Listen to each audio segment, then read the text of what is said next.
Welcome back to the Wrestling Roundtable. We were talking about some interesting scenarios that really affected wrestling history in our time machine topic.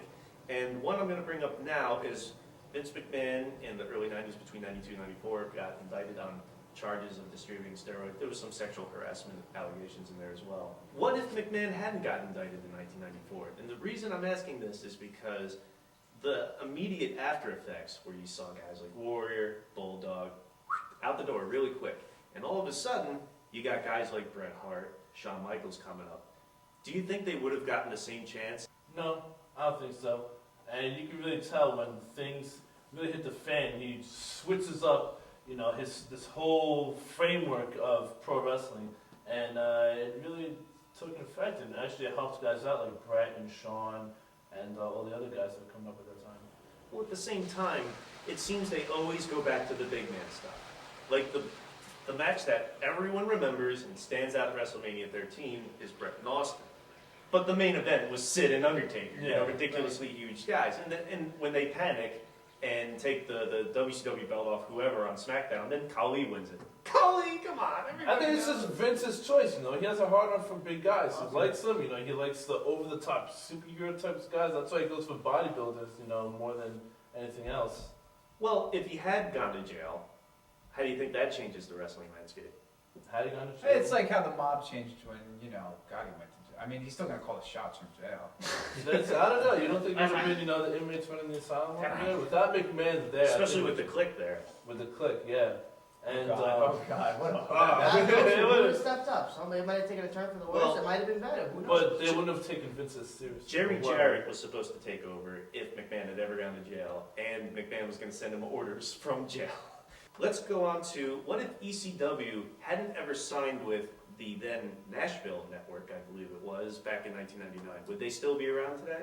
Probably not today, but they might have survived a little longer. It would have been another network with the same deal. The MSG deal wasn't really a deal. It was like they gave him a videotape and they're like, this one morning. It works. It's this or, Amazing Discoveries. Well, you don't think they could have coasted on their own with their niche audience and survived in some form without television? No. They would have kept having new stars. Then they would have, the big stars would have went to the WCW, WWF, but they would have just done what they've been doing. Right. As soon as TNA, they had to step it up. They had the restrictions. They had to do something to make it big, and it didn't work. But you say that, but how many wrestlers could go so long without eating? A lot of big name wrestlers would have just jumped ship. Well, speaking of companies that went under or were bought out in 2001, what if Eric Bischoff, with his Fuscient Media Ventures backing him, had gone through with buying WCW? Well, we just have TNA, what we have now. It would be the same thing, no? I don't think, now with Bischoff running it, I think he would have continued. It'd be more entertaining. But don't you but think... it'd just be TNA. Don't you think with his connections in Hollywood and his attitude, that if maybe he had just sat on it for a little while, maybe they would have eaten some money at first, but you don't think he could have shopped it around to a different network? He probably could have shopped it around. Because they had great ratings for cable. See, Bischoff is a smart man. I think he would have done a lot better than anyone else is. Yeah. Well, I guess it was Fuscient that backed out, not necessarily Bischoff. But the idea that they would look at this video library of over 2 decades worth of great footage that people knew, and they were sitting on the top-rated cable channel, cable shows of TNT and TBS. It's just mind-boggling to think that even if they didn't end up restarting WCW, we could at least be seeing Best of Goldberg, Best of Sting DVDs. They could be practically shows, just replaying. They could be practically competing with WWE in just the video department alone. And they would probably make some money off of that too. And we know a lot of companies now, like Ring of Honor probably stays in business because of DVD sales. Mm-hmm. So WCW even had that opportunity to get their merchandise going, Mm-hmm.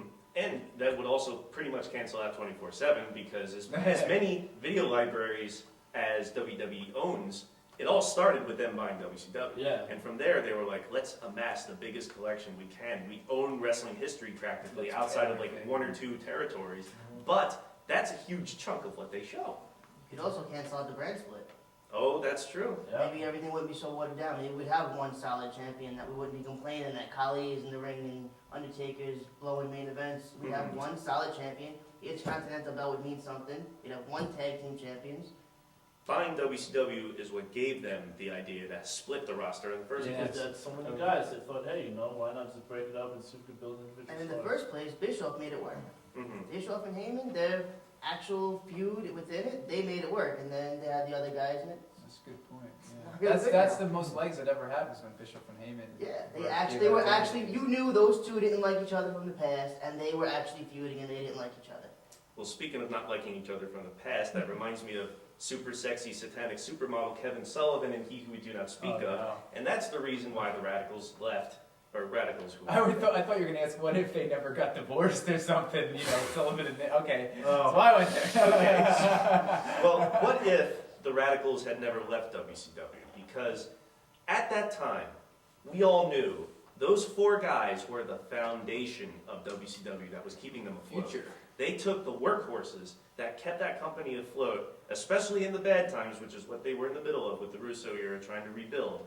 They were in the middle of helping this company start to get back up. And that was completely swept out from underneath them. That killed the morale, especially for the fans. Yeah. I gave up at that point. I was like, how do you just let those guys walk? Mm-hmm. And I knew that the influence wasn't Wouldn't just expect corporate. it to be I knew the influence to some degree was probably some of the older wrestlers being like, you know, it's okay if they go. Really, we'll get through this. Mhm. And the era, the Sullivan era after, was so brutally back to the other. Mm-hmm. But I also think it would, Worse. it would have the Jeff Jarrett Booker T effect that we have these big stars, but it's a little bit too late. These guys should have been main event spots 2-3 years But ago. they were at fighting. least. Okay, but here's the thing about that, though. You're probably thinking of two guys that dropped off the face of the planet as soon as Russo showed up, Hogan and Savage. Okay, that's two big ones. But you also had Ric Flair, Piper, Sid, a lot of decent older characters still You around could put him over. that Russo was utilizing. So this process of trying to switch the guard, of all my guys, He Who We Do Not Speak Of, Goldberg, Bret Hart, Jeff Jarrett, and then you had Nash and Hall and all the other guys to play with, they could have eventually turned the tide perhaps, but they started getting jerked around in every direction and it totally killed the momentum. But unfortunately, that's what I'm going to have to do for this talk, because the last question was going to be, what if Bret Hart had never gotten screwed? Of course, that's like the JFK assassination of wrestling, the Zapruder film, everyone's watched it No. numerous times, but I'm going to have to screw over this segment because we're going to be moving on to the big announcement. And the big announcement concerns something that happened a couple weeks ago, about the last time the last video went up. As you may or may not have seen my announcement, WWE removed one of our videos from back in February. Apparently, they didn't like that I pointed out that Jeff Hardy was on some sort of drug. Because when the hell does that ever happen? No way. It was, Him? it was to me. I thought every guy has pink hair, no? Well, that kind of put the scare into me because, as you can see from our background, it doesn't have pictures anymore. Now, it was my mistake, and I take the blame for it, but I wanted to spice things up. Unfortunately, I gave them just enough rope to hang us with, and they flagged us for copyright infringement. Now, that not only takes away all of my work and all the work of the panel, but all of your work too, because you take the time to watch and comment on all the videos, and all that was removed like that. Now, we have a decent fan base, and we get a lot of views, and I don't want to compromise your work. So, the big announcement is that we're going to be taking a hiatus. Consider it season 1 is done for the Wrestling Roundtable, but we're going to be going on a break for a couple months, and during that time, we're going to be stepping up our production.